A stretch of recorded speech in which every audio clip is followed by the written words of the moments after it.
فتویٰ on line کے پیارے ساتھیوں السلام علیکم۔ ہم لاتے ہیں آپ کے لیے اسلامک انفارمیشن اور روزمرہ مسائل کے حل کے مستند فتاوی جات۔ محترم ناظرین، آج کی اس ویڈیو میں ہم نکاح کے ایک مسئلے کے بارے میں بات کریں گے جو کہ اکثر لوگوں سے سننے کو ملتا ہے۔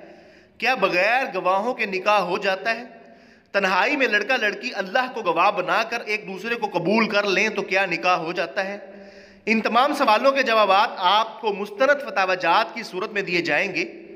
ان مسائل کو جاننے سے پہلے آپ سے گزارش ہے، اگر آپ نے ہمارے چینل فتویٰ آن لائن کو سبسکرائب نہیں کیا تو ضرور سبسکرائب کر لیں، بیل آئیکن کو بھی دبا لیں تاکہ آپ ہماری ہر نئی آنے والی ویڈیو کا نوٹیفیکیشن حاصل کر سکیں۔ لڑکا لڑکی کا اللہ کو گواہ بنا کر نکاح کرنے سے متعلق فتویٰ۔ محترم جناب مفتی صاحب، کیا اللہ کو گواہ بنا کے نکاح ہو جاتا ہے جبکہ نکاح سے ان کو روکا جا رہا ہو؟ جواب میں مفتی صاحب فرماتے ہیں، نکاح منعقد ہونے کے لیے دلہا دلہن کی جانب سے ایجاب و قبول کرتے وقت شرعی گواہوں، دو مرد یا ایک مرد اور دو عورتوں کا موجود ہونا شرعاً ضروری ہوتا ہے، کیونکہ دو عورتوں کی گواہی ایک مرد کے برابر ہوتی ہے۔